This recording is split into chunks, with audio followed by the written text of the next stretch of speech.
there, and she died in 97. And between 97 and 2005, when my oldest son graduated high school, there was in my head, I put a house down there for my mother on Smithville Road, and it's where she lived out her life until she died of colon cancer. And it just, I'd go back and forth, and I would see a lot of the same thing that I saw growing up. Not much was changing. People were leaving our little road because there wasn't much to do down there. Nobody was crab picking or shucking anymore. The young people weren't interested in it.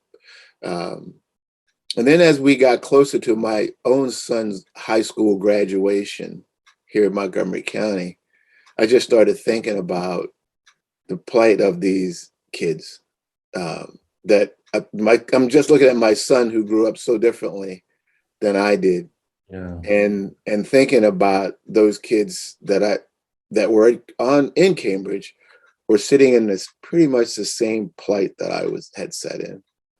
And at that point, I decided I was going to, in my mother's honor, after thinking about it a bit, to create a scholarship fund.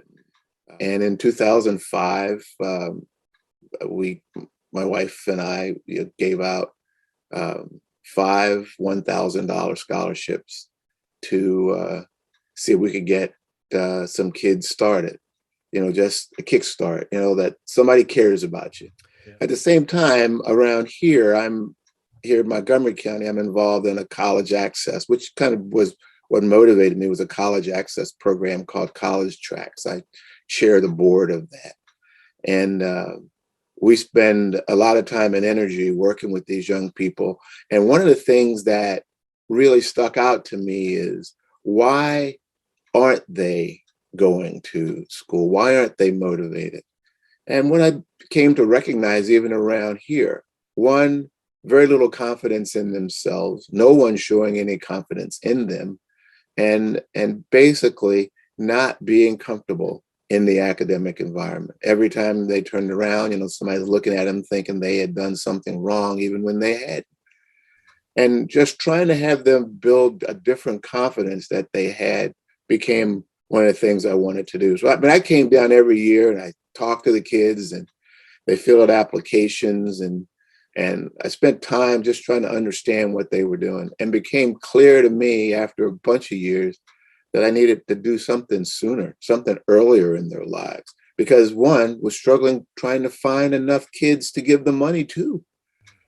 I had a criteria of that, they should be obviously Title I eligible, and I wanted them to have a sense of giving back themselves, and that they had focused on their community service, and they wrote a little bit about that in their applications. But they were all just trying to get through it, and they were all highly motivated. And then I started thinking about the kids I was missing. So I'm getting those kids who either have a parent who's focused on it, or somebody in their life at school has taken them, has given them some motivation to focus on it. And that's I see that here too. Kids who are highly motivated kind of get there. And I worry about those that I miss. I worry about the ones who could do this, but don't have anybody in their lives to help them. And so when the pandemic hit this time, and that's a long time ago, but I continue to do that. And when the pandemic hit, I got a call from Omika Jackson, who I had supported one of the couple years when she was doing the program at the middle school. She was doing a day of kids and coming in and doing some programming to try and boost their egos and engage their parents. And but she called me and said, we're really struggling. These kids are out of school. They're not engaged in anything. They're getting into trouble. And the disparity in how the police are dealing with the white kids and the black kids is really coming through. At the end of the day, these young black boys are going to be shot, incarcerated, or something. Well, I'm not sure what could be worse. I said, well, let's see if we can get a group of people together and start talking about this. let's try and figure out if we can think about root cause of some of these things. And I have a different opinion about when people start talking about, they ask, what are the assets in your community? And I cringe when I hear that, primarily because I think assets are special. A lot of communities have resources. Whether or not they're activated, whether or not they're effective, become the issue. Because to me, an asset is a trained resource. It's something that you cultivated, and at the end, you can measure what you've gotten out of that resource. Then it's an asset. Otherwise, it's just there doing something. You can't really measure it, but you spent money and you want credit for it. And I don't give credit for resources. I give credit for things that have been turned into something that actually gives a result. And we started thinking about some of the assets. Is the school system an asset? Not really. Are the things we're doing in some of the social service functions, they're good resources, people are doing something, but can they really demonstrate? Are they getting to these children? And we started this, and we had a pretty good crowd and turnout, and it was mostly listening for me as I'm listening to all of those folks who were engaged, whether it was in the chamber, whether they were running some after school stuff.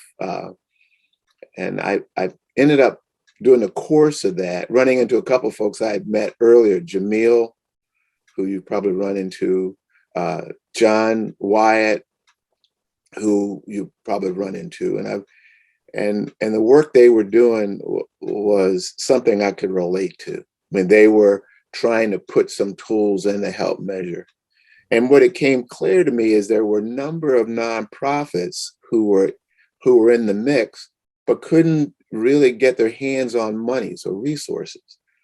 And I think, and I get that, because they didn't have the infrastructure or training. They were well-intentioned, but didn't really have the financial resources, nor the record-keeping resources to demonstrate that they were making a difference.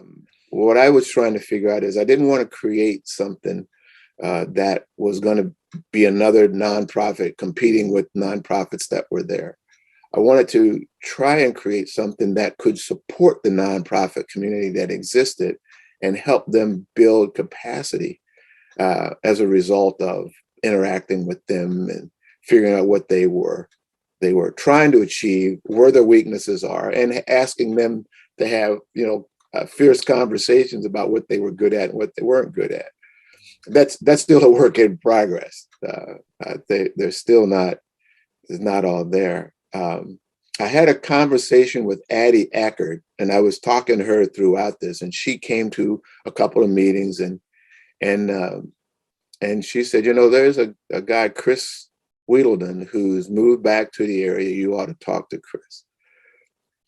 And I started having a conversation with Chris, who's came out of North Dorchester, had worldly. He had gone out, had a career around education and consulting, and he was a good resource there to kind of help motivate and get people started in some of this stuff.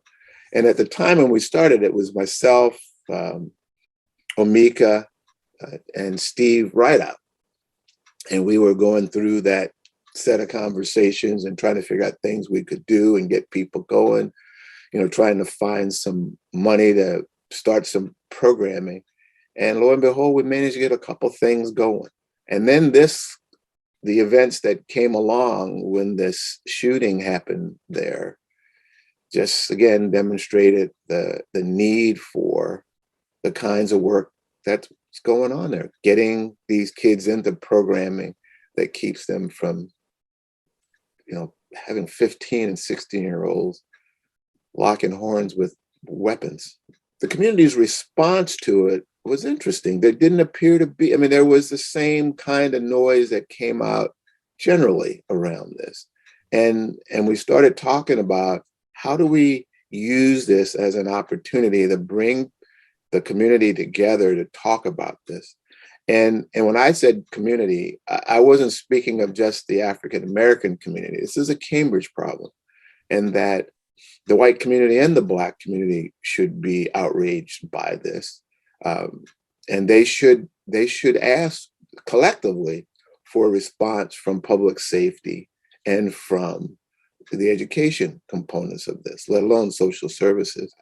I keep saying there's a social justice part of this that you have to pay attention to. I get it, but the economic imperative to me is even more compelling.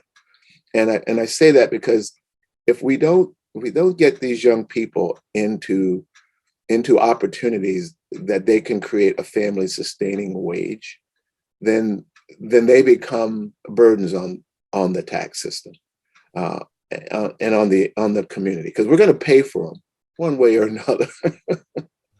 We're absolutely going to pay for them.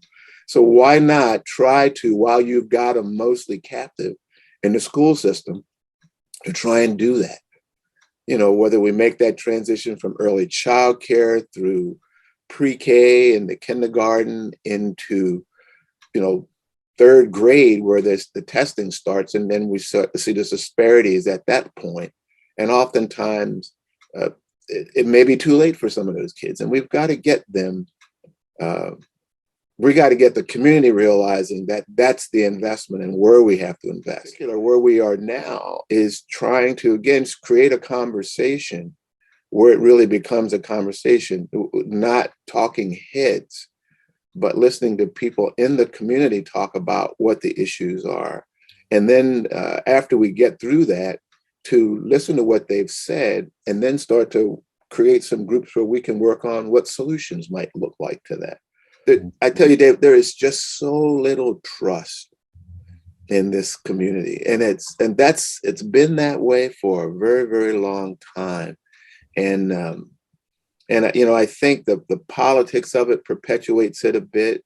Trying to get people off of that very, very conservative, which in my mind really isn't conservatism. I'm not a big fan of big government either, but I do believe that government has a responsibility to spend those private dollars that turn into public dollars wisely, and trying to help bring people out of situations where they can become a part of this economy. We want to get started as soon as we end. We don't want this to be a one and done. We want to have this meeting, because again, what happens here is one of these things get held, and then they never hear from people again.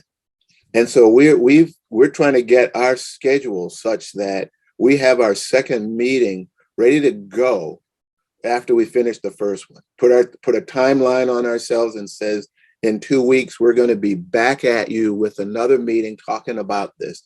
And during those 2 weeks, to engage some of the leaders who show up for this to do that. I'm hoping that people will take the opportunity to not just be angry, but to share some of their frustrations and disappointments in a way that we actually can create some action from them.